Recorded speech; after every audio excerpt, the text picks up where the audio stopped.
Assalamualaikum warahmatullahi wabarakatuh. Yang terhormat, dosen pengampu mata kuliah AKM 1, Bapak Dr. Sparta. Perkenalkan, kami dari kelompok 1 yang beranggotakan saya, Rachel Adria, dan teman saya, Zaskia Kamila. Pada kesempatan kali ini, kami akan mempresentasikan hasil diskusi kami terkait non-current liabilities. Next, Mil.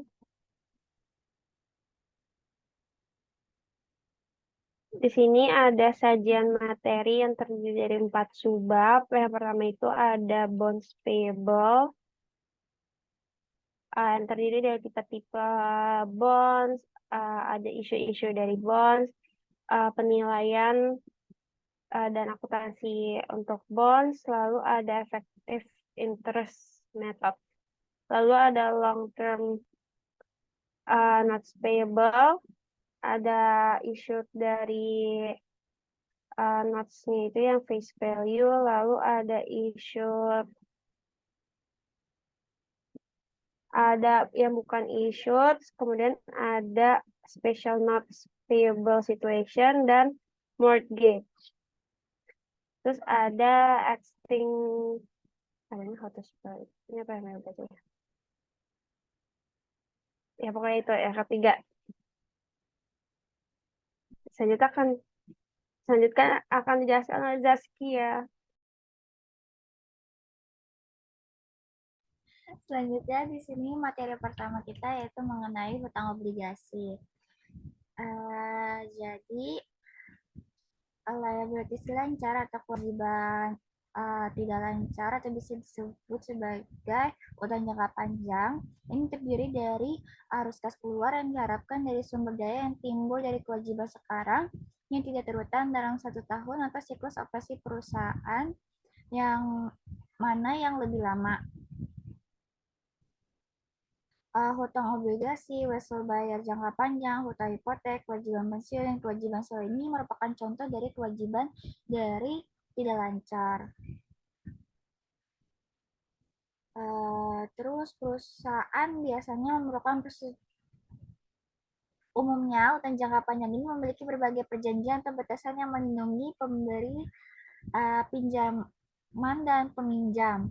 Indentur atau perjanjian itu seringkali mencakup jumlah yang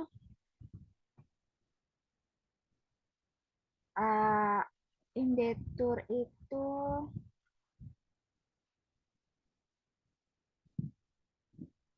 indentur atau perjanjian itu seringkali mencakup jumlah yang diotorisasi atau diterbitkan, suku bunga, tanggal jatuh tempo, provisi panggilan, properti yang dijaminkan, prasyarat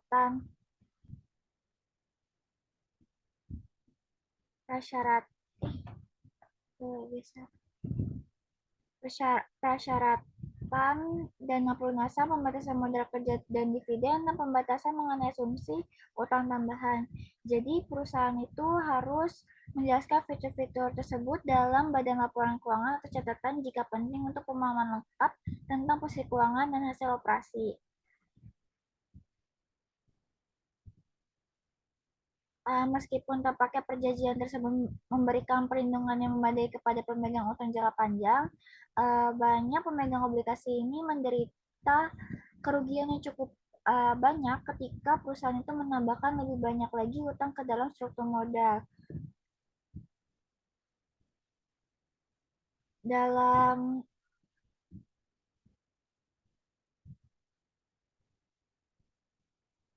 Di sini merupakan janjian sebelum utang.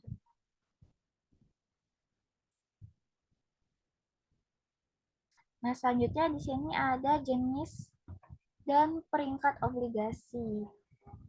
Adapun jenis umum yang ditemukan dalam praktik yaitu ada obligasi dengan jaminan dan tanpa jaminan. Ini adalah kalau obligasi terjamin ini didukung oleh janji semacam agunan. Kalau obligasi terus ada obligasi hipotek yang dijamin dengan klaim atas real estate, obligasi perwalian agunan dijamin dengan saham dan obligasi perusahaan lain, sama obligasi yang tidak didukung oleh agunan tidak dijamin. Ini adalah obligasi surat utang surat utang yang tidak dijamin. Jadi sebuah obligasi itu tidak aman dan juga sangat beresiko dan karenanya itu membayar tingkat bunga yang tinggi. Jadi perusahaan itu sering menggunakan obligasi tersebut untuk membiayai pembelian dengan leverage. Terus selanjutnya ada obligasi term serial dan callable. Jadi penerbitan obligasi yang jatuh tempo pada satu tanggal itu disebut obligasi berjangka. Masalah yang jatuh tempo dalam angsuran disebut sebagai obligasi seri atau obligasi serial, dan obligasi yang jatuh tempo yang sering digunakan oleh sekolah atau distrik saniter, kota madya, atau badan perpajakan lokal lainnya yang menerima uang melalui retribusi khusus, itu ada obligasi yang dapat dipanggil memberikan hak kepada penerbit untuk menarik dan menghentikan obligasi tersebut sebelum jatuh tempo. Terus selanjutnya ada obligasi convertible yang didukung komoditas dan diskon besar. Jika obligasi itu dapat dikonversi menjadi sekuritas lain dari perusahaan untuk waktu tertentu setelah penerbitan, maka obligasi itu dinamakan sebagai obligasi yang dapat dikonversi atau convertible. Terus dua jenis obligasi yang telah dikembangkan dan upaya untuk menarik modal di pasar uang yang ketat, itu adalah obligasi yang didukung komoditas dan obligasi dengan diskon besar. Kalau obligasi yang didukung komoditas itu juga disebut sebagai obligasi terkait aset yang dapat ditebus dalam ukuran komoditas seperti barel minyak dan batu bara atau ons logam langka. Kalau misalnya obligasi diskon besar itu juga disebut sebagai obligasi debentur tanpa bunga. Jadi ini dijual dengan harga diskon yang memberikan pembayaran bunga total pembelian pada saat jatuh tempo. Terus ada obligasi terdaftar dan pembawa atau kupon.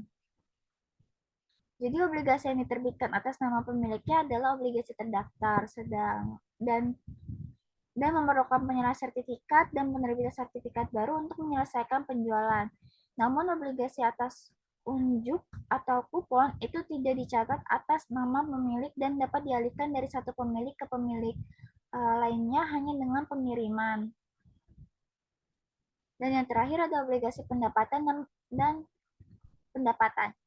Obligasi pendapatan ini tidak membayar bunga kecuali perusahaan penerbit itu menguntungkan.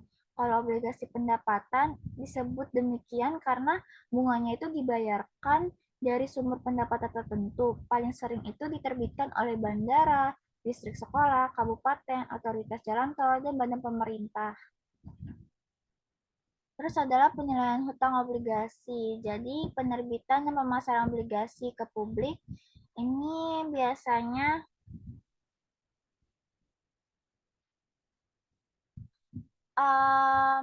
memakan waktu berminggu-minggu atau berbulan-bulan.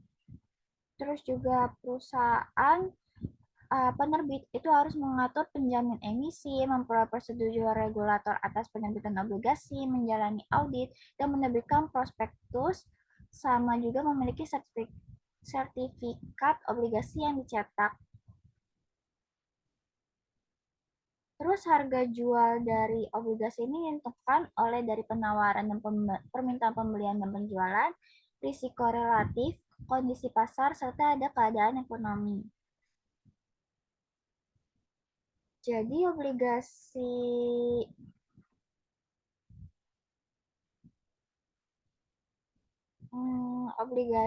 komunitas investasi menilai obligasi pada nilai sekarang dari arus kas masa depan yang diharapkan yang terdiri dari bunga dan pokok. Benar kan? Ya benar. Sini ada suku bunga.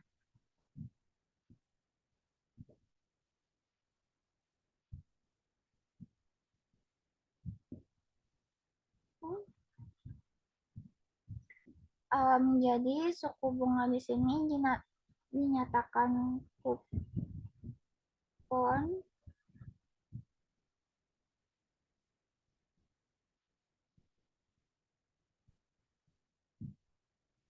oh ya. Jadi suku bunga yang tertulis dalam persyaratan indentur obligasi dan sering dicetak pada sertifikat obligasi dikenal sebagai suku bunga yang dinyatakan kupon atau nominal. Jadi penerbit obligasi ini menetapkan tingkat ini. Tingkat dinyatakan sebagai presentasi dan nilai nominal obligasi atau par. Terus tingkat pasar atau hasil efektif ini tingkat yang memberikan imbal hasil yang dapat diterima sesuai dengan risiko penerbit. Jadi tingkat bunga yang sebenarnya ini diperoleh oleh pemegang obligasi itu sendiri. Di sini adalah obligasi yang diterbitkan dari par.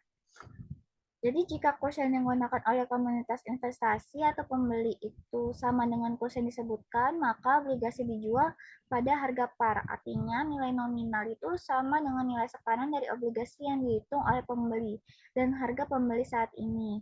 Untuk mengilustrasikannya, perhitungan nilai sekarang dari penerbit obligasi ini diasumsikan ada 100 company yang menerbitkan obligasi itu senilai $100.000 yang tertanggal pada 1 Januari 2011.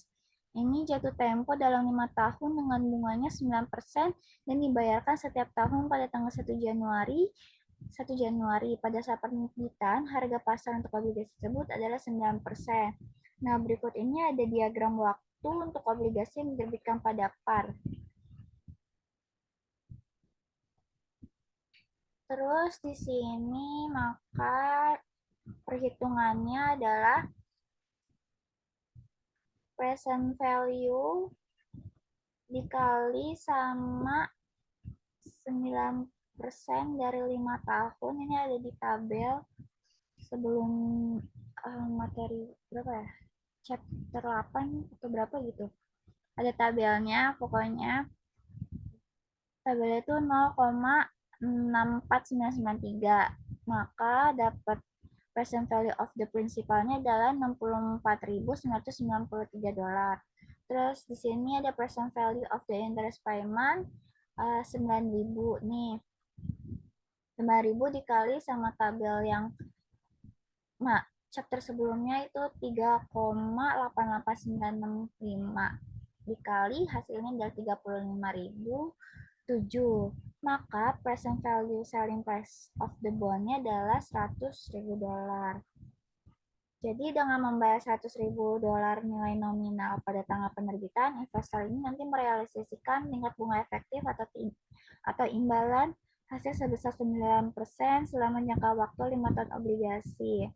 Maka nanti perusahaan Santos itu membuat ayat jurnalnya sebagai berikut. Ayat jurnal pada tanggal penerbitan 1 Januari 2011 adalah cash, di debit cash sebesar $100.000, kreditnya adalah bonds payable sebesar $100.000. Terus untuk ayat jurnal pencatatan bunga yang masih harus dibayar pada tanggal 31 Desember 2011, ini adalah di debit bond interest expense sebesar 9.000 dan kreditnya adalah bond interest payable 9.000. Dan untuk ayat jurnal untuk mencatat pembayaran pertama pada tanggal 1 Januari 2012 adalah di debit bond interest payable 9.000, kreditnya adalah cash sebesar 9.000. Selanjutnya adalah mengenai obligasi yang menerbitkan dengan diskon. Jadi, jika kurs yang digunakan oleh komunitas investasi atau pembeli berbeda dari kurs yang dinyatakan, maka nilai sekarang obligasi yang dihitung oleh pembeli dan harga pembeli saat ini akan berbeda dari nilai nominal obligasi. Jadi, selisih antara nilai nominal dan nilai sekarang obligasi itu menentukan harga sebenarnya yang dibayar pembeli untuk obligasi tersebut. Selisih ini bisa berupa diskon atau premium. Jadi jika obligasi itu dijual dengan harga kurang dari nilai nominal, maka obligasi tersebut dijual dengan harga diskon. Kalau misalnya obligasi dijual lebih dari harga nilai nominal, maka obligasi tersebut dijual dengan harga premium. Jadi tingkat bunga yang sebenarnya itu diperoleh oleh pemegang obligasi disebut sebagai hasil efektif atau tingkat pasar. Jika obligasi dijual dengan harga diskon, maka imbal hasil efektif itu melebihi tingkat yang dinyatakan. Begitupun sebaliknya, jika obligasi itu dijual dengan harga premium, maka imbal hasil efektif itu lebih rendah dari kurs yang ditetapkan. Jadi ada beberapa variabel itu mempengaruhi harga obligasi saat beredar, terutama suku bunga pasar. Jadi ada hubungan terbalik antara tingkat bunga pasar dan harga obligasi. Nah, di sini ada ilustrasinya dengan asumsi sekarang itu Santos itu menerbitkan obligasi senilai 100.000 dolar dengan jatuh tempo dalam 5 tahun dengan bunga 9%. Dibayarkan setiap tahun pada akhir tahun. Pada saat diterbitkan, tingkat pasar untuk obligasi tersebut adalah 11%. Nah, di sini ada diagram waktunya ya, guys. Terus selanjutnya, sini perhitungan present value penjualan obligasi dengan diskonto. Present value-nya adalah 100.000, tabelnya yang materi sebelum-sebelumnya itu dapat 0,59345 dikali 100.000, maka dapat 59345. Terus present value of the interest payment 9.000 dikali 3,69590, maka hasilnya 33.263. Maka total dari kedua itu jadi present value selling price of the bonds-nya adalah 92.608. Jadi dengan membayar 92.608 pada tanggal penerbitan, investor itu merealisasikan tingkat efektif atau imbalan hasil sebesar 11% dalam jangka waktu 5 tahun obligasi. Obligasi ini akan dijual dengan diskon sebesar 7.392.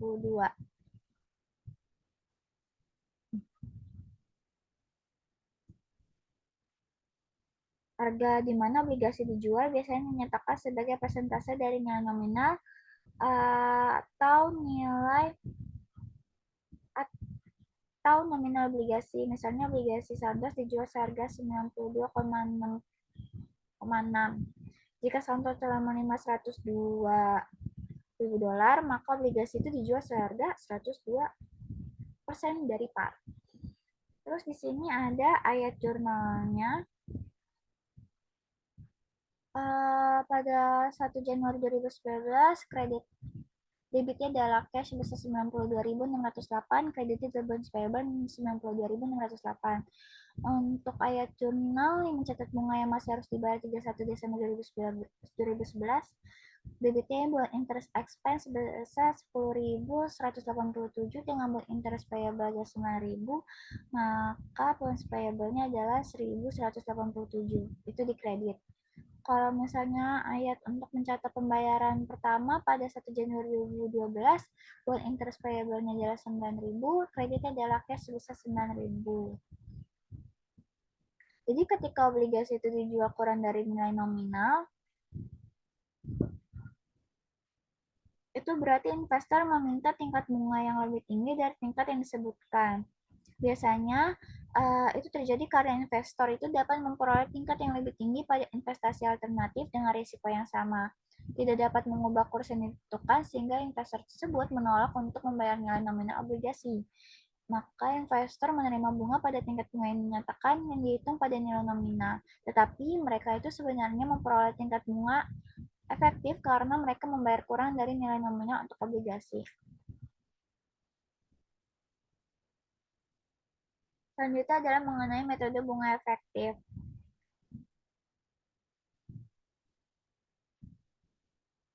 Seperti yang dibahas sebelumnya, dengan membayar lebih atau kurang pada saat penerbitan,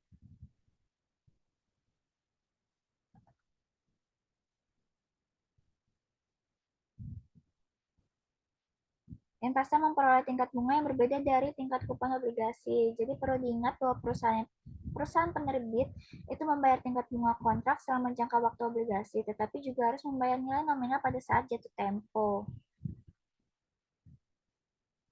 Jika obligasi diterbitkan dengan diskon, maka jumlah yang dibayarkan pada saat jatuh tempo itu lebih dari penerbitan.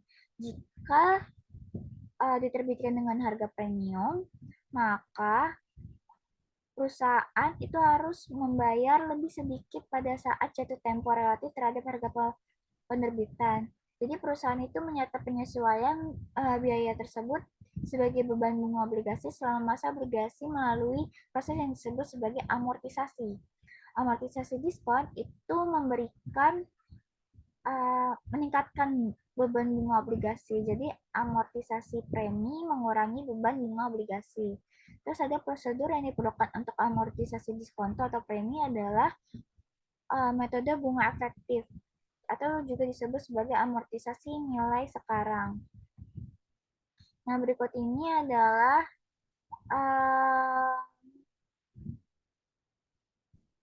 metode bunga efektif perusahaan. Jadi pertama, metode bunga efektif ini menghasilkan bunga periodik yang sama dengan persentase konstan dari nilai yang tercatat obligasi. Di sini pertama kita hitung terlebih dahulu beban bunga obligasi dengan mengalihkan nilai yang tercatat atau nilai buku obligasi pada awal periode dengan suku bunga efektif. Lalu selanjutnya nanti dikurang dengan terus selanjutnya kita menentukan dulu diskon obligasi atau amortisasi premi selanjutnya dengan membandingkan bunga obligasi dengan bunga kas yang harus dibayar. Terus kalau misalnya udah ketemu, kita kurang tuh bond interest expense dikurang sama bond interest paid. Maka baru dapat amortization amount-nya. Selanjutnya di sini ada obligasi yang menerbitkan dengan diskon. Jadi untuk ilustrasinya, diasumsikan Evermaster Corporation ini menerbitkan $100.000 obligasi berjangka 8% pada 1 Januari 2011. Jatuh tempo pada 1 Januari 2015 dengan bunga yang dibayarkan setiap 1 Juli dan 1 Januari. Investor memerlukan tingkat bunga efektif 10%. Jadi kita disuruh hitung obligasinya. Maka nilai jatuh tempo utang obligasi nilai sekarang yang $100.000 dengan dengan jatuh tempo dalam 5 tahun sebesar 10%, maka bunga yang dibayar setengah tahunnya itu ada di tabel 62, yaitu 0,61391. Jadi $100.000 dikali 0,61391, maka dapat deh $61.391. Terus kita juga nyari nilai sekarang dari 4.000 bunga yang dibayarkan setengah tahunnya selama 5 tahun itu sebesar 30.8087. Itu dari mana? Dari 4.000 dikali sama 7,72173. Ini dari tabel 64. Maka hasil penjualan obligasinya adalah 92.278. Terus diskon pada utang obligasinya adalah 100 dikurang 92.278 dapat 7.722. Nah, di sini ada jadwal amortisasi diskon obligasi selama 5 tahun. Bisa dilihat di sini pada 1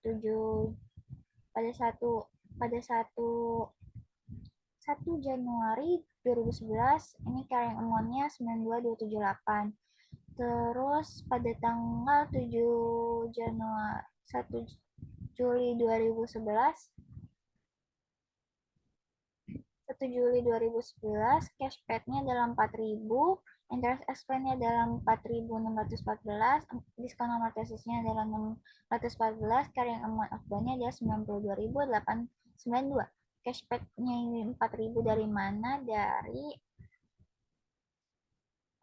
mana ya? Dari 1.000 dikali 0,08 dikali sama 6/12.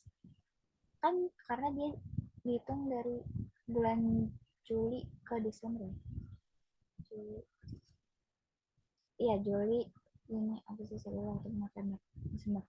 Juli ke Desember. Terus yang 4.614 ini dapat dari mana? Dari 92.278 dikali 0,10 dikali sama ini tadi ya, dari Juli ke Desember 6/12. Terus 614-nya dari mana? Dari selisih 4.614 dikurang 4.000, dapat nih diskon amortisasinya. Terus ini totalnya adalah dari 92.278 dikurang sama 614, maka dapat ditambah 614, maka dapat 92.892. Terus 1 Januari 2012-nya 4.645 645 93 537, sama kayaknya caranya. Terus maka entry pada tanggal 1 Januari 2011 adalah di debit cash sebesar 92.278. Nih, bonus payable-nya adalah 92.278. Terus untuk pembayaran pertama dan amortisasi diskon pada tanggal 1 Juli 2011 adalah bond interest expense sebesar beban bunganya 4.614, bonus payable-nya adalah atau utang obligasi sebesar 614. Di sini sebenarnya ada cash nih, cuman kayaknya nggak kelihatan. Cash sebesar 4.000. Hilang, kepotong guys.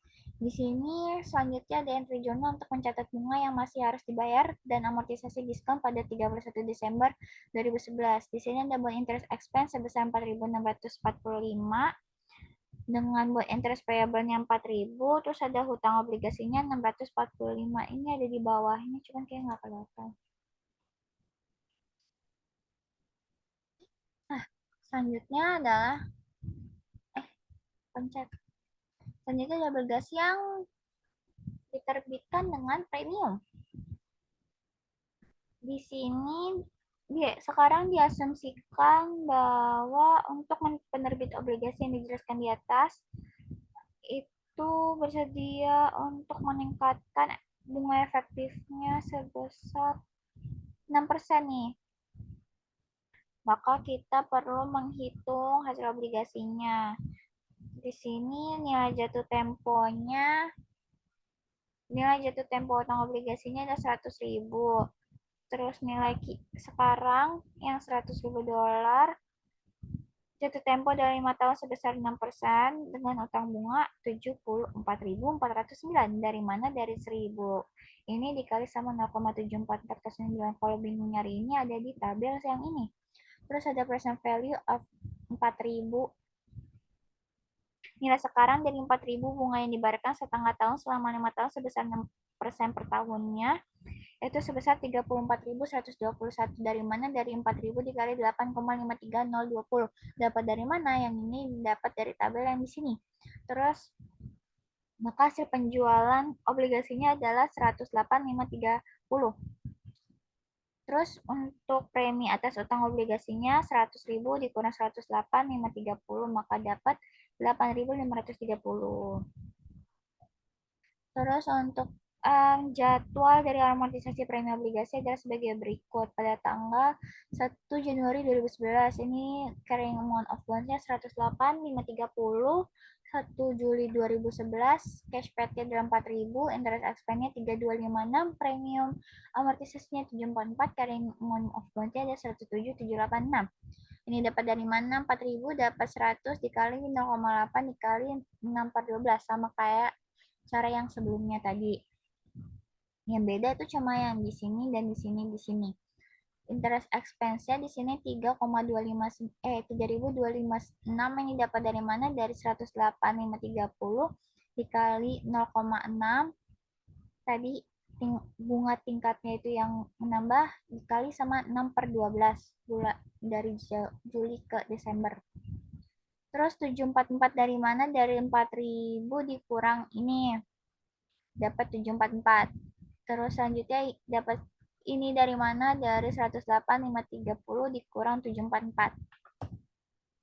Maka entry perjalanan pada tanggal 1 Januari 2011 adalah cash pada bond cash pada bonds payable. Cash-nya di debit sebesar 108.530, kreditnya adalah 108.530. Untuk ini untuk mencatat pembayaran pertama dan amortisasi diskon pada tanggal 1 Juli 2011, bonds interest expense-nya adalah 3.256, kreditnya adalah bonds payable 744, sama cash sebesar 3.000. Ini sebenarnya ada di bawahnya, cuma nggak kelihatan deh. Terus ada accrued interest atau bunga akrual. Dalam contoh sebelumnya, tanggal pembayaran bunga dan tanggal laporan keuangan itu diterbitkan pada dasarnya yang sama. Misalnya ketika Evermaster itu menjual obligasi dengan harga premium, dua tanggal pembayaran bunga bertepat dengan tanggal laporan keuangan. Namun apa yang terjadi jika Evermaster itu menyusun laporan keuangan pada akhir Februari 2011? Nah, dalam hal ini perusahaan demi premi dengan jumlah yang tepat bulan untuk sampai pada biaya bunga yang tepat sebagai berikut. Akrual bunganya dalam 4.000 dikali 2/6. Maka dapat 1,333,33. Premium amortisasinya dari 744 dikali sama 2/6. Maka dapat 248. Maka interest expense-nya dari Januari sampai Februari adalah 1.085,33. Nah, untuk mencatat akrual tersebut, maka entry-nya adalah sebagai berikut. Bond interest expense sebesar 108.530. Di debit bonds payable juga sebesar 248.000. Maka kreditnya di sini ada bonds interest payable sebesar 1.333.333.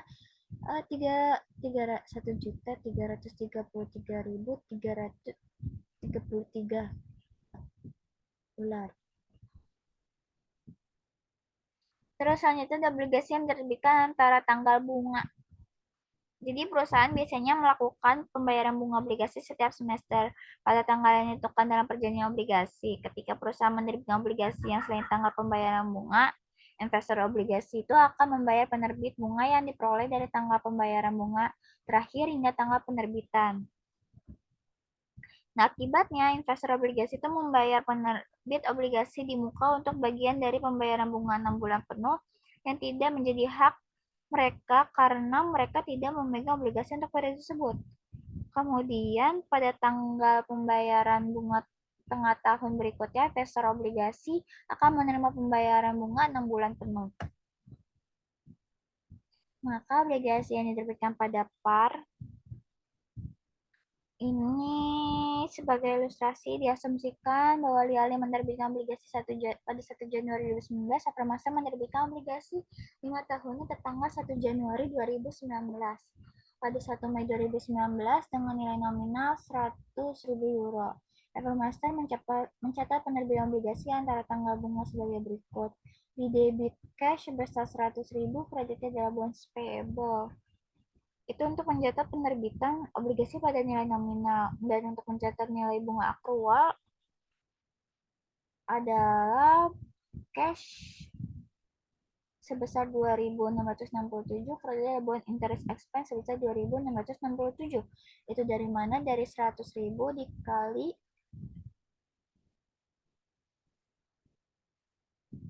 bunganya 0,8 dikali 4/12. Karena yang tadi karena informasi menerbitkan obligasi di antara tanggal bunga, penerbitan obligasi dicatat pada nominal atau 100.000 tadi ditambah dengan bunga akrualnya 2.667. Artinya jumlah total yang dibayarkan oleh investor obligasi itu termasuk dengan bunga akrual selama 4 bulan. Selanjutnya pada 1 Juli 2019, 2 bulan setelah tanggal pembelian, Evermaster membayar bunga 6 bulan kepada investor dengan pembuatan entry sebagai berikut. Wow, nggak kelihatan.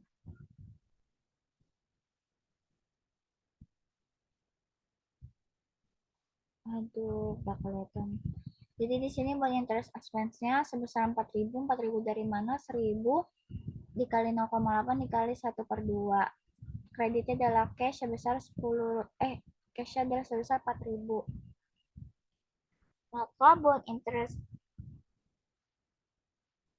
Maka akun beban bunga sekarang itu berisi saldo debit sebesar 1,33. Nih, balance sheet-nya. 1,1333 dari mana? Dari 4.000 dikurang 2.667 yang mewakili jumlah beban bunga yang tepat selama 2 bulan dengan 8% dari 100.000 tersebut. Terus selanjutnya adalah obligasi yang diterbitkan dengan diskonto atau premi. Sebagai ilustrasi, asumsikan bahwa obligasi 8% Evermaster diterbitkan pada 1 Januari menghasilkan 6%. Jadi obligasi diterbitkan dengan harga premium, dalam hal ini harganya adalah 180.039,6 euro. Evermaster mencatat penerbitan obligasi antara bunga tanggal sebagai berikut. Di debit cash sebesar 108,039, kreditnya adalah bonds payable sebesar 108,039. Itu untuk mencatat nilai sekarang dari arus kas.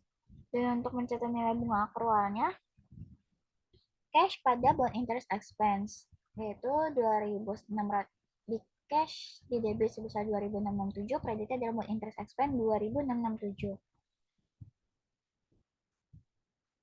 Nah, dalam hal ini Evermaster menerima total sebesar 100 ya, skip aja. Terus kemudian Evermaster kemudian menentukan beban bunga dari tanggal penjualannya 1 Mei 2009, bukan dari tanggal obligasi. Maka dicatat, diilustrasikan sebagai berikut. Beban bunga nih, yang itu nilai tercatat obligasi sebesar 108,039 dikali bunga suku bunga efektifnya 1%. 6% dikali 2/12 dikali 6% dikali 2/12 dapat 1%. Maka interest expense-nya adalah 1.080.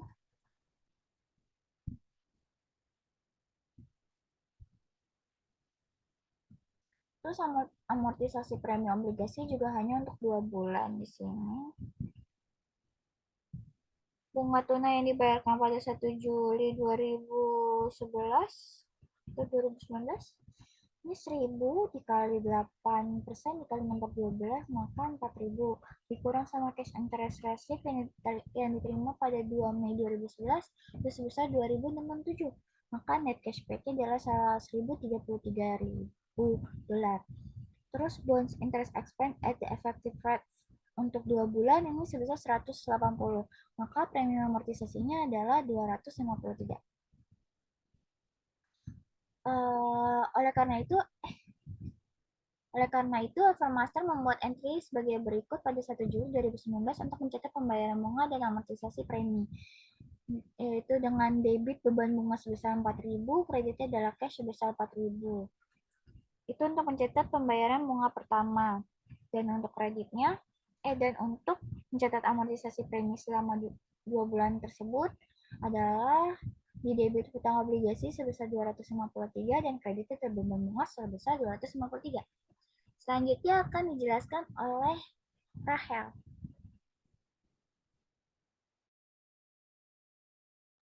Ada nggak Mil suaraku?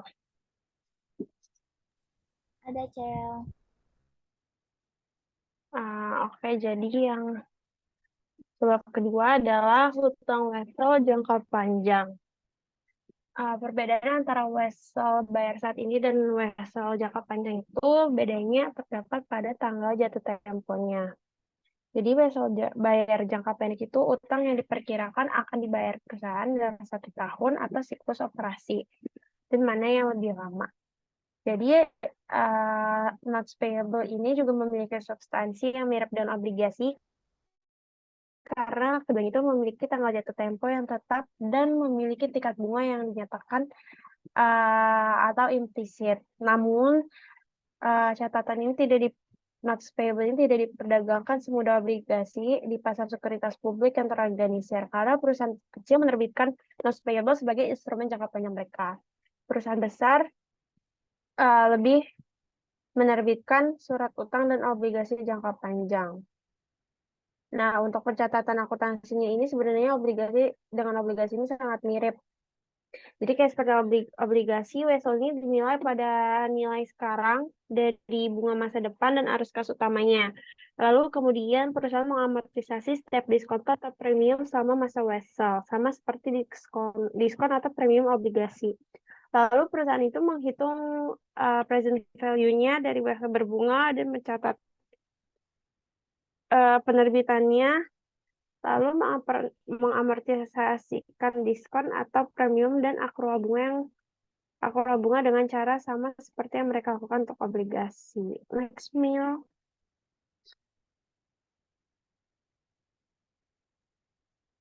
Lalu ada catatan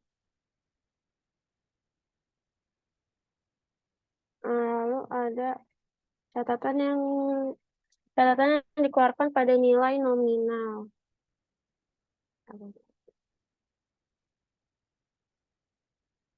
Ini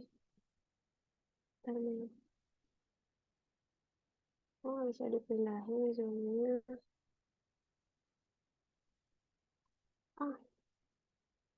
Jadi catatan yang dikeluarkan pada nilai nominal itu kayak yang di chapter 7 kita telah membahas nih pengakuan atas surat berharga yang senilai 10.000 euro. Pada tahun diterbitkan, impor Skandinavia ini dengan nilai nominal kepada Byglow SAA dan transaksi ini ditetapkan kurs efektif sama-sama 10%. Lalu maka karena nilai wajah sekarang dari wesel dan nilai nominalnya sama yaitu 10.000, maka Skandinavia tidak mengenal premium atau diskon dan mencatat penerbitannya sebagai cash dan ini harusnya notes payable ya. Cash pada notes payable 10.000. Lalu si Skandinavia ini mengakui bunga yang terjadi setiap tahunnya yaitu 10%. 1.000. Dari 10%-nya 10.000. Berarti beban bunga pada cash. Next, Mil. Ada catatan yang tidak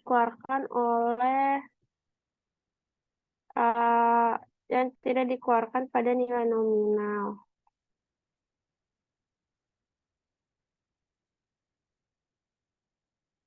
Jadi di sini itu ada sebenarnya wesel tanpa bunga. Jika sebuah perusahaan menerbitkan wesel tanpa bunga atau non-interest bearing hanya untuk uang cash, maka nilai present value wesel tersebut akan diukur dengan uang tunai yang diterima. Tingkat implisit adalah tingkat yang menyamakan uang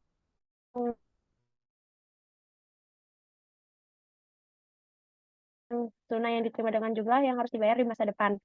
Nilai antara nilai nominal dan nilai sekarang atau pas yang diterima. Nah, sebagai diskon dan mengamortisasi jumlah tersebut ke beban bunga selama umur wesel. Coba next-nya.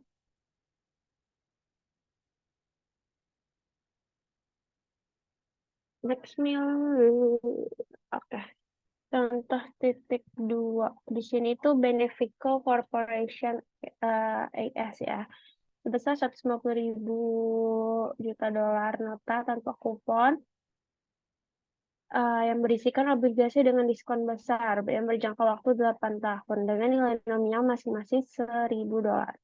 Uang kertas ini dijual seharga 327 dolar dengan diskon besar masing-masing 6 dolar.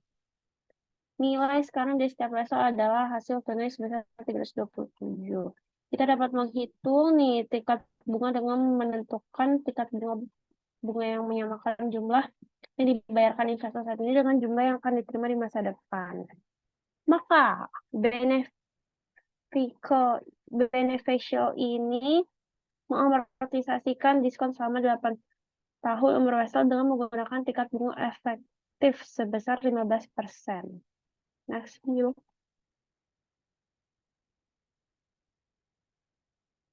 Next, Neil. Maka, benar-benar.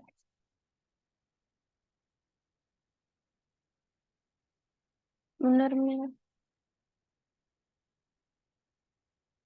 Nah, maka si beneficial corporation ini 150 juta notes tanpa kupon obligasi dengan diskon besar menjangka waktu 8 tahun.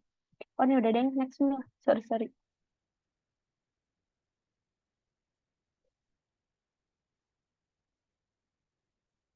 Next meal.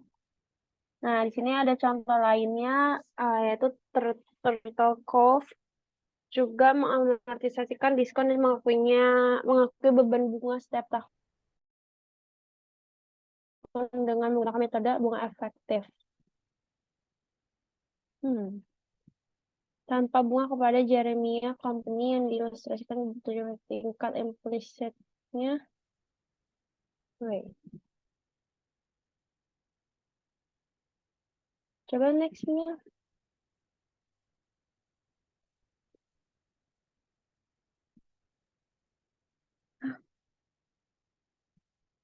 Wait. Itu yang mana sih? Oh, ini.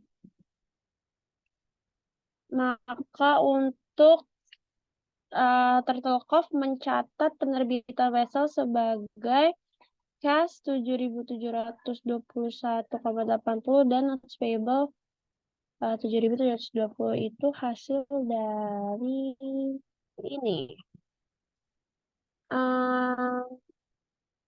Di sini kan Turtle Cove itu mengeluarkan vessel 3 tahun senilai 10.000 tanpa bunga kepada Jeremiah Company.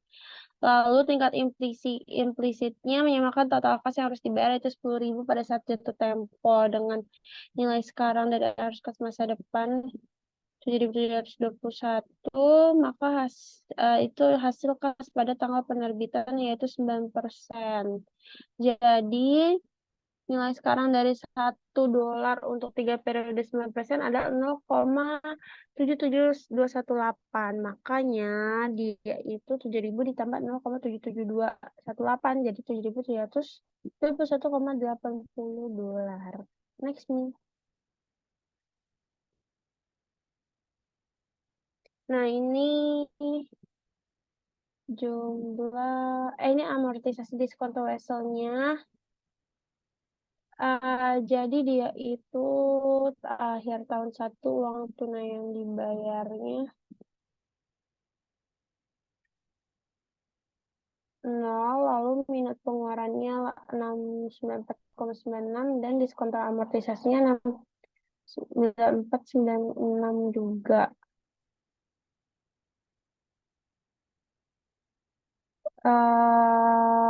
Lalu 694,96 ini dikurang 0 jadi jadi kan sama aja, terus 7721 di 80 ditambah 694,96 jadi 841676. Kan benar. Dan yang D-nya itu dapat dari ini ya 5 C penyesuaian untuk mengkompensasi pembulatan. Next.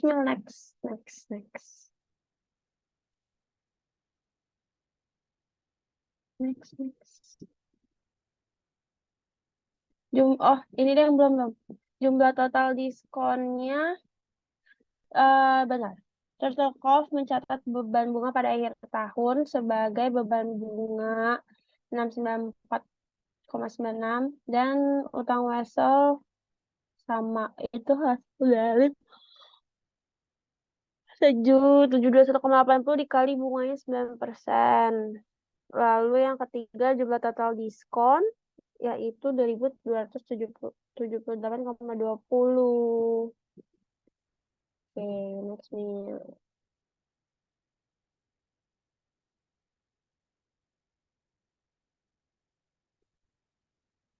Pasal berbunga ini adalah contoh perbedaan ekstrim antara suku bunga yang ditetapkan dan suku bunga yang efektif.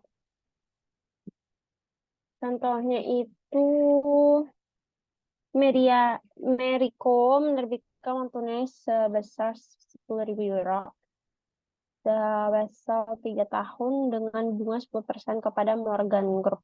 Suku bunga pasar untuk Wesel dengan risiko serupa adalah 12%. Nah, coba next-nya. Maka penerbitan tingkat bunga efektifnya 12% lebih besar dari tingkat bunga yang dinyatakan itu 10%. Maka pencatatannya berupa khas pada notes payable. 9520 itu hasil dari 12%. Bentar. 12%.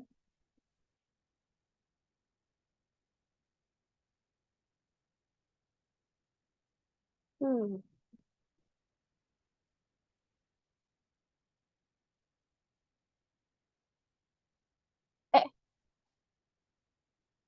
Ya pokoknya gitulah. Next nih. Kemudian Meriko ini mengamortisasikan diskon dan mengakui beban bunga setiap tahun dengan menggunakan metode bunga efektif.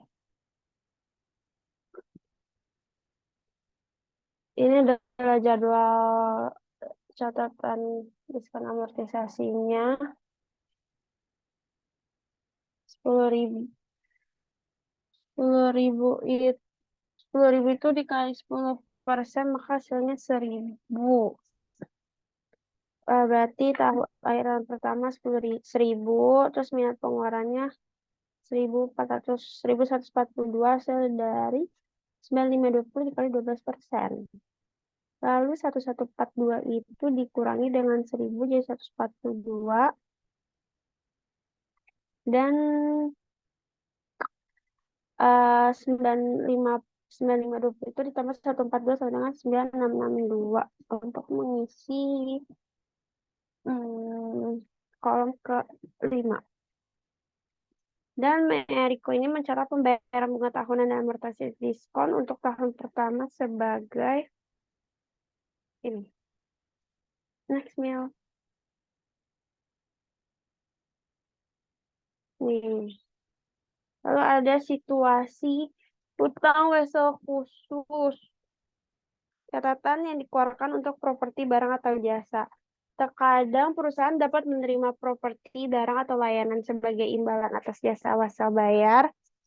Namun ketika mempertukarkan instrumen utang untuk properti barang atau jasa dalam transaksi tawar-menawar hanya dilakukan secara wajar. Suku bunga yang dinyatakan dianggap adil kecuali yang pertama tidak ada suku bunga yang disebutkan atau suku bunga yang dinyatakan tidak wajar atau nilai nominal instrumen utang yang dinyatakan secara material berbeda dari harga jual tunai saat ini untuk item yang sama atau serupa atau dari nilai wajar instrumen utang saat ini. Nah, dalam kejadian ini, perusahaan mengukur nilai kini instrumen utang dengan nilai wajar properti, barang, atau jasa, atau dengan jumlah yang secara wajar mendekati nilai wajar wesel. Nah, jika tidak ada tingkat bunga yang dinyatakan, maka jumlah bunga adalah perbedaan antara nilai nominal wesel dan nilai wajar properti tersebut. Next, Bill.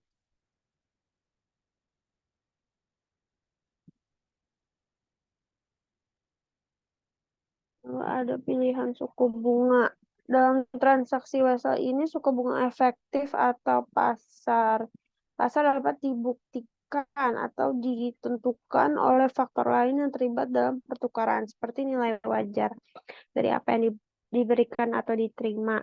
Namun, jika perusahaan tidak dapat menentukan nilai wajar dari properti barang, jasa, atau hak lainnya, dan jika wesel tersebut tidak memiliki pasar yang siap, masalah penentuan nilai kini wesel menjadi lebih sulit. Untuk memperkirakan nilai skala dari nilai wesel dalam keadaan seperti itu, maka perusahaan harus memperkirakan tingkat bunga yang berlaku yang mungkin berbeda dari tingkat bunga yang dinyatakan. Proses perkiraan tingkat bunga ini disebut dengan imputasi, dan tingkat bunga yang dihasilkan disebut tingkat bunga yang diperhitungkan. Tarif yang berlaku untuk instrumen sejenis dari penerbit dengan peringkat kredit yang sama itu mempengaruhi pilihan tarif. Faktor lain seperti perjanjian pembatasan, agunan, jadwal pembayaran, atau suku bunga utama yang ada juga yang berperan. Perusahaan menentukan tingkat bunga tersirat saat mereka menerbitkan wesel. Seperti setiap perusahaan itu selanjutnya dalam suku bunga yang berlaku diabaikan. Next, Mil. Nah, ini adalah contoh diagram yang menggambarkan kedua arus kas tersebut. Lalu ada hutang wesel hipotik. Bentuk umum dari wesel bayar jangka panjang adalah wesel bayar hipotik. Wesel bayar hipotik yaitu surat promes yang dijamin dengan dokumen yang disebut dengan hipotik yang menjanjikan hak atas properti sebagai jaminan untuk pinjaman. Perorangan perusahaan perseorangan dan kemitraan yang lebih sering menggunakan wesel bayar hipotek daripada perusahaan besar yang biasanya itu menemukan bahwa penerbit obligasi menawarkan keuntungan. Lalu peminjam biasanya menerima uang tunai untuk jumlah nominal wesel hipotek yang dalam hal ini jumlah nominal wesel adalah kewajiban yang sebenarnya dan tidak ada diskon atau premi yang terlibat. Ketika pemberi pinjaman menilai poin bagaimanapun jumlah total yang diterima oleh peminjam kurang dari jumlah nominal wesel. Nah, poin ini akan meningkat jika jumlah bunga efektif di atas tingkat bunga yang ditentukan dalam wesel memiliki titik yaitu 1% dari notes face. Next, Mil.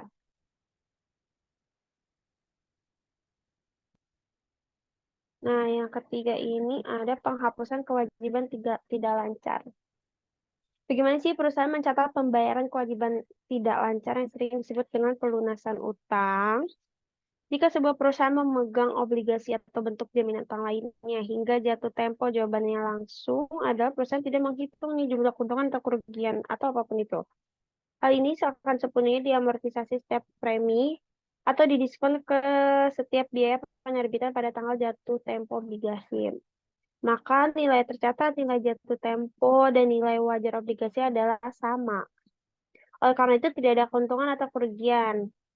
Maka di sini kita akan membahas pelunasan utang dalam 3 situasi tambahan yang secara umum itu satu, pelunasan dengan uang tunai sebelum jatuh tempo, pelunasan dengan mengalihkan aset atau surat berharga, dan pelunasan dengan perubahan istilah. Next, Mil.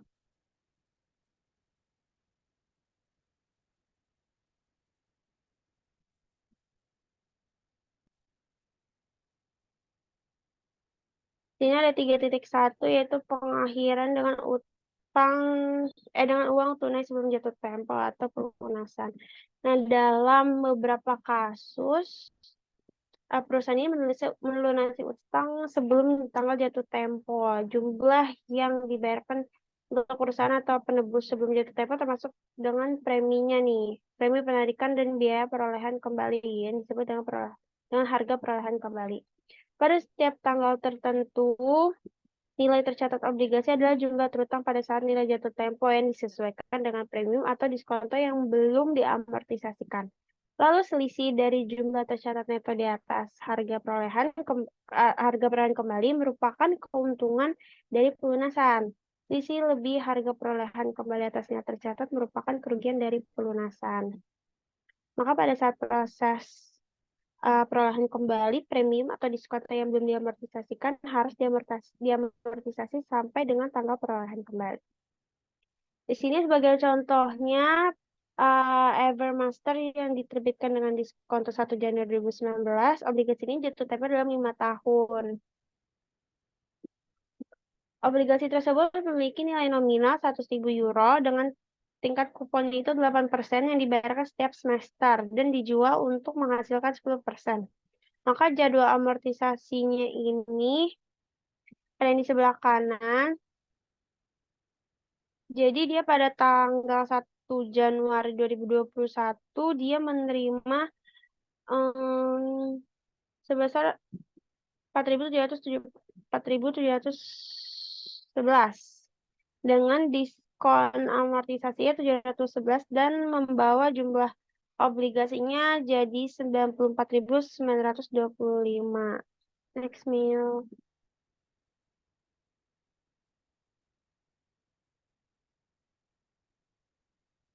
Lalu di sini itu Evermaster mencatat kerugian karena setelah 2 tahun penerbitan itu Evermaster menyebutkan seluruh penerbitan di 01 itu dibatalkan sebagaimana ditunjukkan dalam jadwal amortisasi nilai tercatat pada 1 Januari 2021 itu 94.925. Menghitung kerugiannya itu maka harga perolehan kembali 1,01% dikali 100.000 dan nilai catat yang ditebusnya itu dikurang 94.925, maka kerugian dalam pemulihan atau pelunasan itu sebesar 6.075.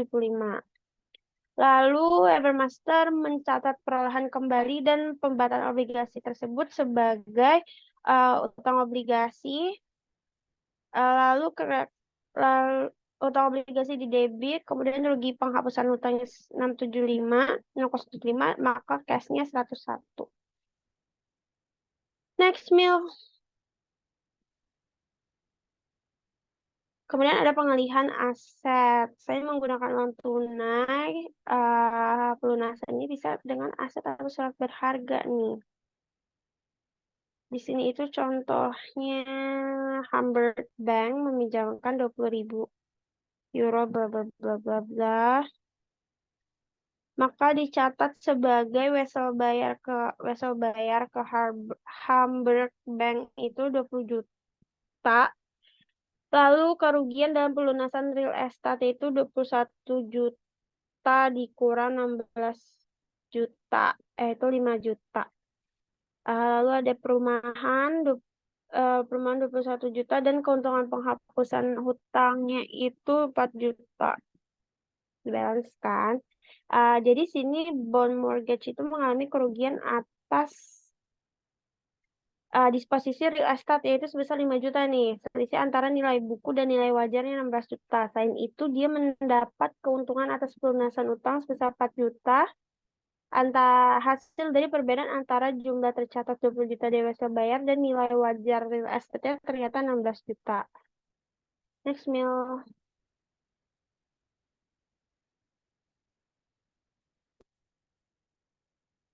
Next Mil, please. Lalu ada pemberian bunga ekuitas. Di sini diasumsikan bahwa Hamburg Bank ini setuju nih menerima bond mortgage 320.000 saham biasa, yaitu 10 euro par yang memiliki nilai wajar 16 juta dalam pelunasan penuh kewajiban pinjaman 20 juta. Bond mortgage mencatat transaksinya sebagai utang wesel 20 juta. Kreditnya itu ada modal saham biasa, bagikan premium biasa dan keuntungan penghapusan hutang. 3.200.000, 12.800.000 dan 4 juta. Hal ini dicatat saham biasa yang diterbitkan dengan cara normal karena hal ini akan mencatat perbedaan antara nilai nominal dan nilai wajar saham sebagai premi saham. Next Mil.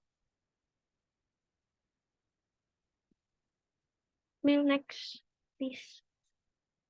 Ini ada pemadaman dengan modifikasi persyaratan. Wall Street Journal atau Financial Times membuat berita nih tentang beberapa perusahaan yang mengalami kesulitan keuangan seperti Nekhil atau Parmalat. Dalam situasi ini, kreditur dapat memberikan konsesi kepada peminjam yang berkenan dengan penyelesaian atau pelunasan. Kreditur ini menawarkan konsesi ini untuk memastikan bagaimana pengumpulan pinjaman setinggi mungkin. Misalnya, kreditur dapat menawarkan satu atau kombinasi dari modifikasi berikut antara lain pengurangan suku bunga yang disebutkan, perpanjangan tanggal jatuh tempo nilai nominal utang, pengurangan nilai nominal utang, atau pengurangan atau penangguhan bunga yang masih harus dibayar. Seperti hal pelunasan lainnya, ketika kreditur memberikan konsesi yang menguntungkan atas persyaratan peminjaman, debitur memperoleh keuntungan ekonomi. Dengan demikian, maka perhitungan untuk modifikasi serupa dengan peminjaman lainnya, yaitu kewajiban awal dihentikan, utang baru dicatat pada nilai wajar, dan keuntungan diakui atas selisih nilai wajar kewajiban baru dan nilai wajar, nilai tercatat kewajiban lama. Next, Mil. Contohnya di sini itu ini sih, 31 Desember 2019, Morgan National Bank ini mengadakan perjanjian modifikasi utang dengan Resort Development Group yang sedang mengalami kesulitan keuangan. Maka bank merestrukturisasi piutang pinjaman sebesar 10.500 yen yang diterbitkan pada nilai nominal atau bunga yang dibayar hingga saat ini dengan mengurangi kewajiban pokok dari 10.500 yen menjadi 9 juta yen. Memperpanjang jatuh tempo 31 Desember 2019 menjadi 2023 dan mengurangi suku bunga dari tingkat efek historis 12% menjadi 8%. Mengingat kesulitan keuangan resort development, suku bunga pinjaman berbasis pasarnya adalah 15%. Maka dicatat sebagai next meal.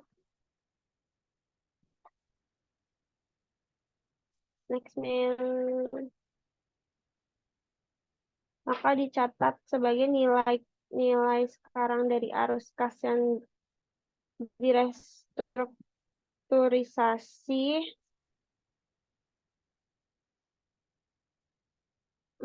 yaitu nilai sekarang 9 juta yen itu jatuh tempo dalam 4 tahun sebesar 15%. Bunga yang dibayarkan setiap tahun berarti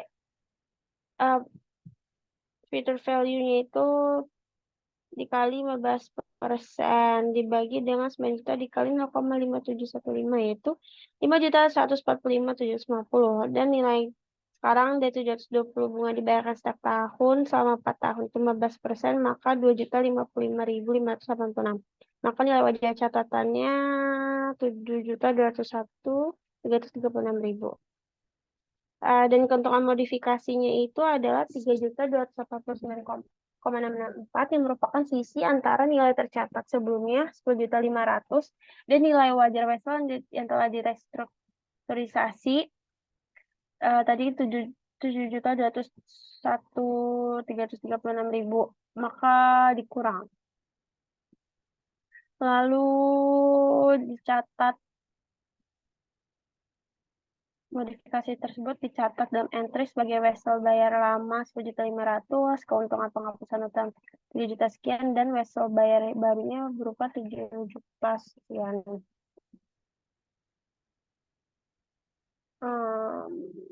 Itu. Dan wesel bayar sebesar 9 juta serta uang cashnya itu 9 juta. Next, selanjutnya akan dijelaskan oleh Zaskia. Selanjutnya atau pembahasan terakhir mengenai fair value option. Jadi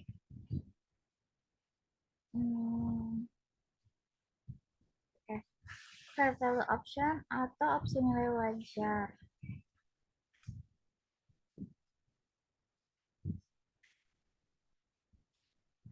Seperti yang ditunjukkan sebelumnya, kewajiban tidak lancar seperti obligasi dan wesel Wesel bayar itu umumnya diukur pada biaya perolehan diamortisasi atau nilai nominal utang yang disesuaikan dengan pembayaran dan amortisasi premi atau diskon. Namun, perusahaan memiliki opsi untuk mencatat nilai wajar dalam akun mereka untuk sebagian besar aset dan liabilitas keuangan termasuk dengan obligasi dan wesel bayar. Jadi IASB ini percaya bahwa pengukuran nilai wajar untuk instrumen keuangan termasuk kewajiban keuangan itu memberikan informasi yang lebih relevan dan dapat dipahami daripada biaya perolehan yang diamortisasi. Nah, hal tersebut itu menganggap nilai wajar yang lebih relevan karena mencerminkan nilai serta rakas saat ini dari instrumen keuangan. Lalu selanjutnya ada pengukuran nilai wajar. Jika perusahaan itu memilih opsi nilai wajar, maka kewajiban tidak lancar seperti obligasi dan wesel bayar itu dicatat pada nilai wajar. Dengan keuntungan atau kerugian kepemilikan yang sebelumnya itu direalisasi, dilaporkan sebagai bagian dari laba bersih.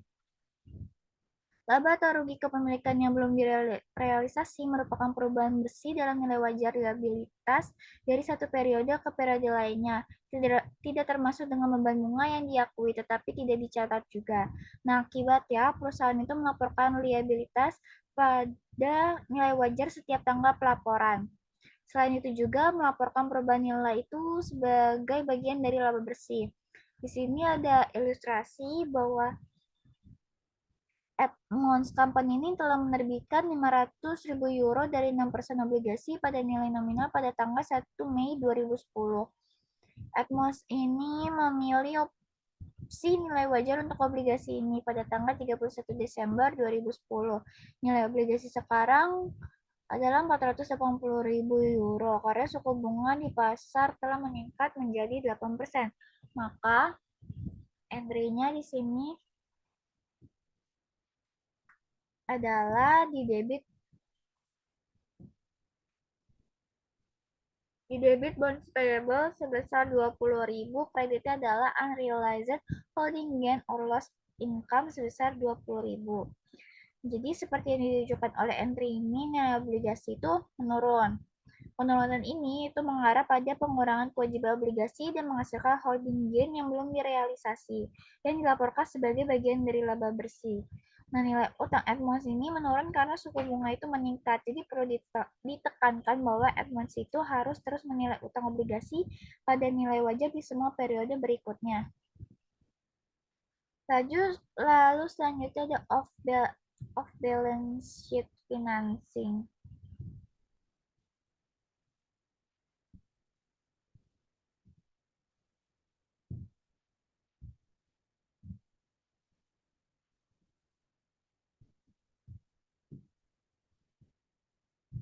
Hmm,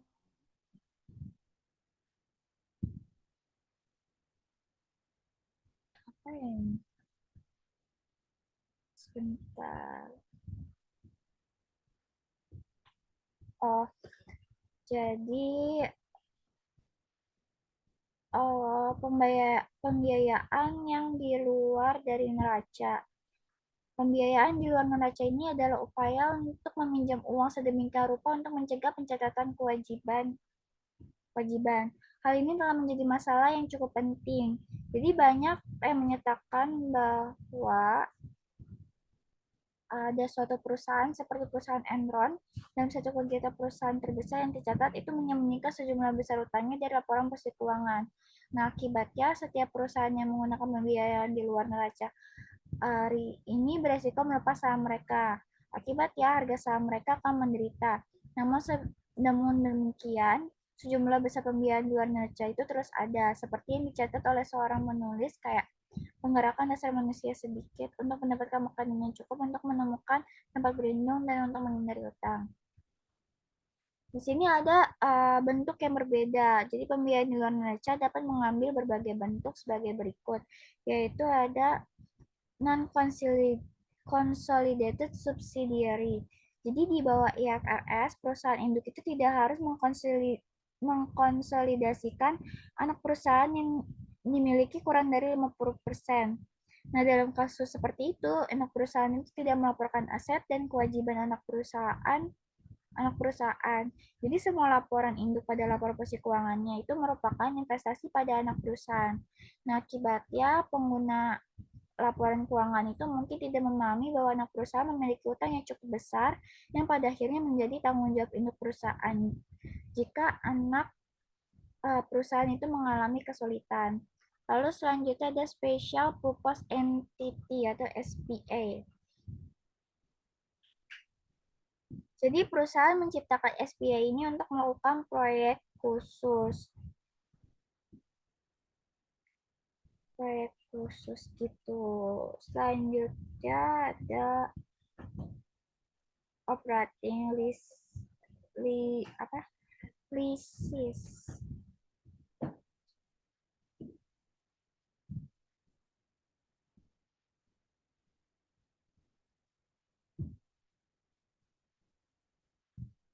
Nah, selanjutnya adalah analisis kewajiban tidak lancar.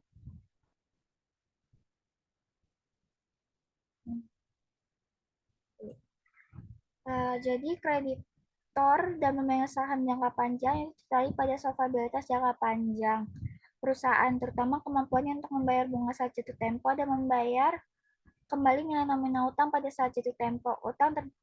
Utang itu terhadap satu aset dan waktu bunga yang diperoleh adalah dua rasio yang memberikan informasi tentang kemampuan membayar utang dan solvabilitas jangka panjang. Yaitu di sini ada rasio utang terhadap aset atau debt to total asset. Debt to total asset ini adalah mengukur persentase dari total aset yang disediakan oleh kreditur. Untuk menghitungnya, kita membagikan total utang, baik itu kewajiban lancar atau tidak lancar, dengan total aset. Jadi kalau misalnya hasil dari debt to total asset ini persentasenya tinggi, maka semakin besar resiko bahwa perusahaan itu mungkin tidak dapat memenuhi kewajiban jatuh tempo. Begitu juga dengan sebaliknya. Selanjutnya yang kedua adalah kali bunga yang diperoleh atau times interest earned.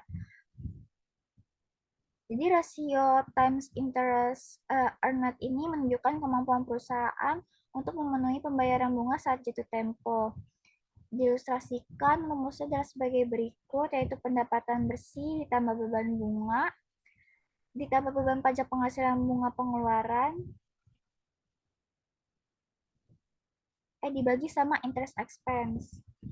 Nah, untuk apa nih? Jadi untuk menunjukkan kemampuan perusahaan untuk mengurangi ya gitu. Selanjutnya adalah soal pembahasan 13.2. Jadi di sini ada pilihan transaksi 2022 perusahaan. 1 September dia membeli inventory from accounting for purchase gross uses a periodic inventory system. 1 Oktober ini diisukan $50.000 dalam 12 bulan dengan note sebesar 8% untuk Orion in payment of account. 1 Oktober ini juga meminjam $75.000 dari Shore Bank by signing a 12-month zero interest bearing $81,000 note. Diinstruksikannya, kita disuruh menyiapkan jurnal transaksi yang dipilih di atas. Buat jurnal penyesuaian pada tanggal 31 Desember, terus kita menghitung total kewajiban bersih yang akan dilaporkan pada lapor posisi keuangan 31 Desember untuk wesel berbunga sama wesel tanpa bunga. Nah, jawabannya di sini yang A, kita menyiapkan jurnal entry. Pada 1 September, jurnalnya adalah purchase di debit sebesar 50.000, kreditnya adalah account payable sebesar 50.000. 1 Oktober, debitnya adalah account payable sebesar 50.000, kreditnya adalah notes payable. Dan 1 Oktober lagi, yang kedua ini di debit cash sebesar 75.000, kreditnya adalah notes payable. Untuk yang instruksi yang B, kita disuruh menyiapkan adjusting entry pada 31 Desember. Maka jurnalnya adalah pada 31 Desember di debit interest expense sebesar 1.000, kreditnya ada interest payable. Nah, 1.000 ini dari mana? Dari 50.000 dikali sama 8% dikali sama 3/12. Terus selanjutnya ada akun interest X di debit interest expense sebesar 1.500, kreditnya adalah diskon on notes payable sebesar 1.500. 1.500 ini dari mana? Dari 60.000 dikali 3/12.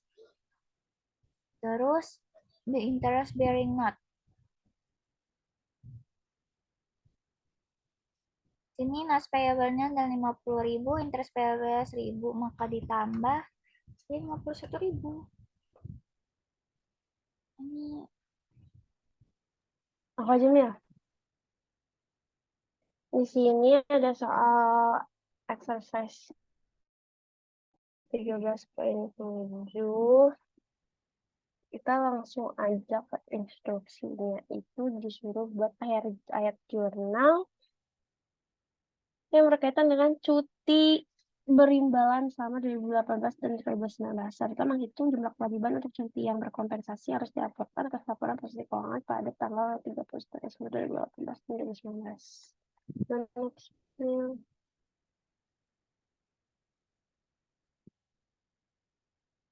nah, oke. Jadi aku itu bohong. Jadi enggak gitu. Jadi di sini itu gue lupa anjir nggak diterjemahin ke bahasa Indonesia udah. Jadi buat yang A itu kita kan menghitung tadi cuti yang perimbalan. Hasilnya itu dari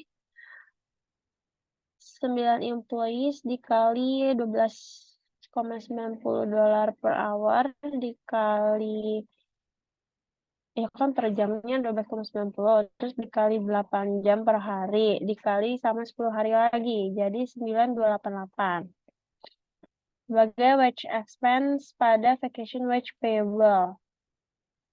Terus to record sick leave paid-nya itu wage expense pada cash.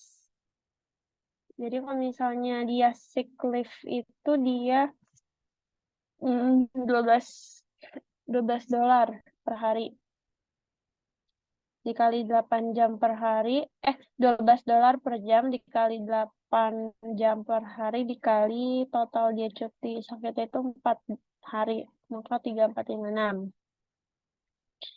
Terus record buat vacation no entry since no vacation days were used. Jadi dia nggak ada entry kalau emang nggak ada cuti yang dipakai. Terus habis itu habis itu gue ngakak anjir baca grup. Terus habis itu ya 2011-nya berarti 9 employee kali 13 dolar per jam dikali 8 jam per hari dikali 5 hari 4,680 sama yang kelima itu 12,90 dikali 8 jam per hari dikali 9 hari 8,359 dan yang keenam wage expense-nya 65 cash-nya 8,424 itu dari 13 dolar per jam dikali 8 dikali 9 hari. Terus yang B kita disuruh akumulasiin dari 2010 itu accurate-nya 9288 yang nomor 1. Terus paid-nya 8359. Jadi Desember 31 balasnya 9288. 2019 2011-nya ditambah 9288 tambah 9864. Jadi 10793. Oke, next Mil.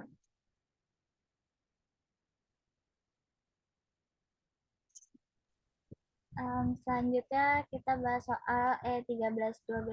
Di sini Soundgarden Ltd menjual 200 mesin fotokopi laser warna pada 10 Juli 2019 seharga 4.000 pounds per buah bersama dengan garansi 1 tahun pembelian pada setiap mesin fotokopi selama masa garansi diperkirakan sebesar 330 pounds.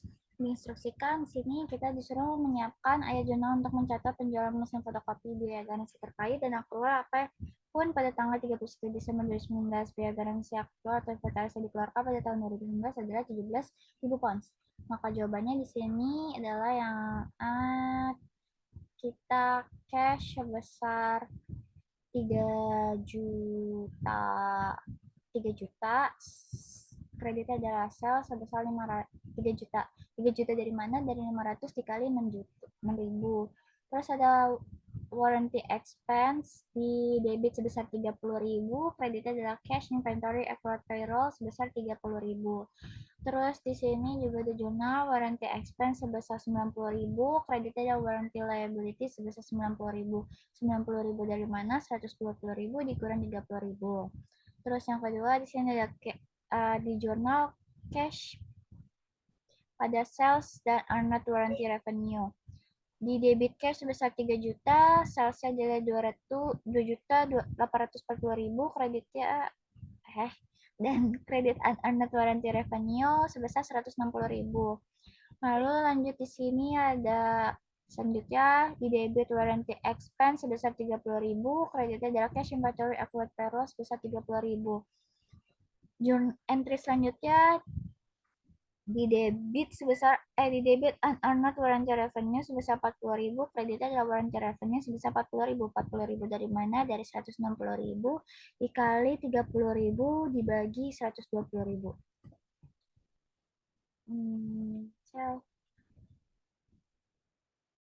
Lalu ini ada soal problem 13-1. Kita lihat aja instruksinya itu membuat jurnal. Yang kedua, dasar suka itu nggak ada AJP.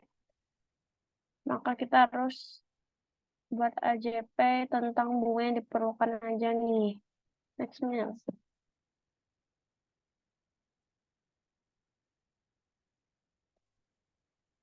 Maka di sini Februari 2 itu pembelian 70.000 dikasih 28% itu 6.600 karena belinya kredit maka kita catat sebagai AP.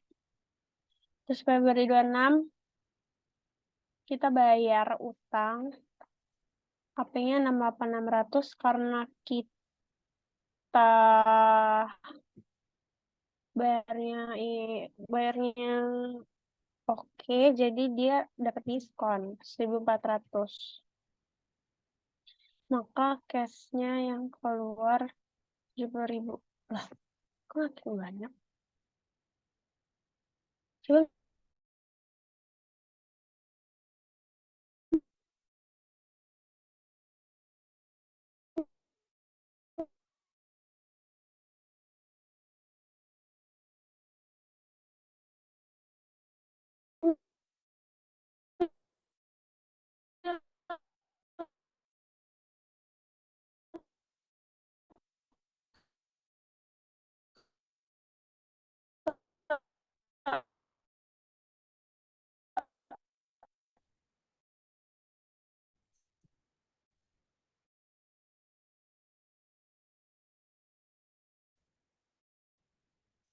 slide segini.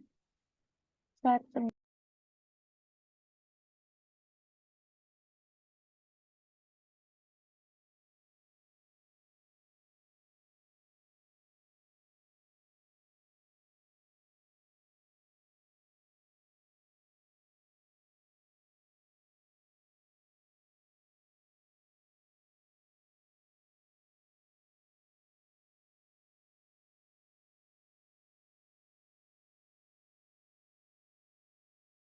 File 1. Mil, boleh nggak ke slide sebelumnya? Oke. Mana ya? Slide sebelumnya. Nah, ya. di 1 April ini kita beli truk lagi, maka dicatat sebagai next meal.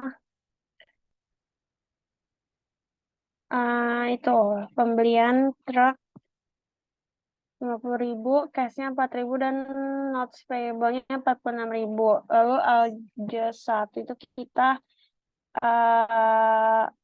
iniin dividen 300.000. Lalu September 10-nya itu kita ngebayar utang dividen 300.000. Nah, yang Desember 31 itu yang pertama nggak ada adjustment. Yang kedua kita cuma cari adjustment buat bunga. Sekira kok ada bunga. Di sini 46.000 dikali 12% dikali 9/12 hasil dari Februari ke Desember. Dan 4.140 catat sebagai interest expense pada interest payable. Next meal. Selanjutnya ada soal P13.5. Jadi di sini Brox Ltd menjual berdasarkan kontrak garansi selama 2 tahun yang mengharuskan perusahaan untuk mengganti suku cadangan yang rusak dan menyediakan tenaga kerja perbaikan yang diperlukan selama 2019 Jadi selama 2019 Brox itu menjual uang tunai 400 komputer dengan harga satuannya 2.500. Berdasarkan pengalaman sebelumnya, biaya garansi 2 tahun diperkirakan sebesar 155 untuk cukup cadang dan 185 untuk tenaga kerja per unit. Untuk penyederhanaan, asumsikan bahwa semua penjualan terjadi pada tanggal 31 Desember 2019. Jadi ada garansi tidak dijual terpisah dari komputer. Instruksinya, kita mencatat setiap jurnal yang diperlukan pada tahun 2019. Terus kita juga mencari liabilitas apa yang terkait dengan transaksi ini akan muncul pada laporan posisi keuangan 31 Desember 2019 dan bagaimana klasifikasinya. Dan pada tahun 2020, biaya garansi sebenarnya untuk box adalah 21.400 untuk suku cadang dan 39.900 tenaga kerja. Lupa, sorry. Tenaga kerja. Jadi catat entry jurnal yang diperlukan pada tahun 2020. Maka jawabannya di sini yang A. Kita mencatat menjurnal di debit cash sebesar 1 juta, kreditnya jelas sel sebesar 1 juta. Ini 1 juta dari mana? Dari 400 dikali 2.500. Terus selanjutnya juga kita menjurnal lagi cash sebesar 1 juta, kreditnya sebesar 1 juta, saldo sebesar 1 juta, 1 juta dari mana? Dari yang sebelumnya tadi 400 dikali 2.500. Terus yang keduanya adalah kita catat warranty expense di debit sebesar 136.000 dan kreditnya warranty liability sebesar 136.000. Ini 136.000 dari mana? Dari 400 dikali 155 ditambah 185. Terus yang C ini tidak ada liability, no liability what we disclose under the cash basis method relative to future cost due to warranty on past sales. Jadi nggak ada liability yang di disclose. Terus kita nyari current liability-nya. Warrant liability sebesar 68, long term liability-nya sebesar 68.000. Terus di sini entry yang E di debit warranty expense sebesar 61.300, kreditnya ada pax inventory sebesar 21.400 sama quote payroll-nya sebesar 39.900. Yang F di debit warranty liability sebesar 61.300, kreditnya ini kayaknya ke jurnal 2 kali deh jawabannya. Pas inventory 21.400, kreditnya adalah quote payroll sebesar 39.900. Next, Acel. Ini terakhir ya, Mbak? Iya, ya. Nah, di sini itu kita disuruh bikin entry jurnal. Terus kita disuruh mengabaikan kecelakaan pada 24 November nih. Karena kurangnya pertanggungan asuransi yang harus dicatat atau diungkapkan oleh Wong Airlines. Sama dekade terakhir, perusahaan telah mengalami setidaknya 1 kecelakaan per tahun dan mengalami kerusakan rata-rata sebesar $3.200.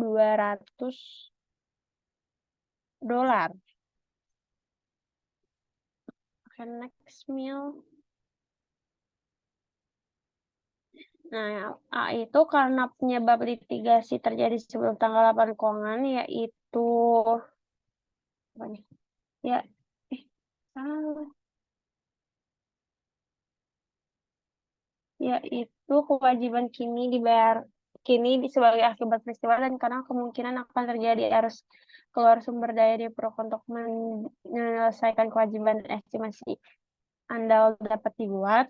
Windsor Irons ini harus melaporkan kerugian dan kewajiban pada tanggal 31 Desember 2010. Maka laporan keuangannya itu dicatat sebagai loss from uninsured accident-nya 9 juta dikali 60%, 5 juta 400, dan liability for uninsured accident-nya 5 juta 400 juga dikredit. Lalu catatan laporan keuangan akibat kecelakaan terjadi selama 2010, perseroan terdakwa dalam gugatan saudara pribadi sebesar 9 juta. Perusahaan tersebut adalah membebankan tahun korban dengan perkiraan kerugian 5.400.000 yang mewakili juga diberikan oleh penasihat hukum perusahaan yang akhirnya akan diberikan. Next mail.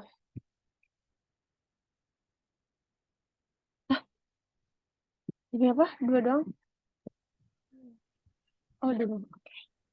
Sekian dari kelompok kami, kurang lebihnya mohon maaf. Wassalamualaikum warahmatullahi wabarakatuh. Terima kasih Bapak, sampai bertemu di semester berikutnya. Terima Pak, I love you.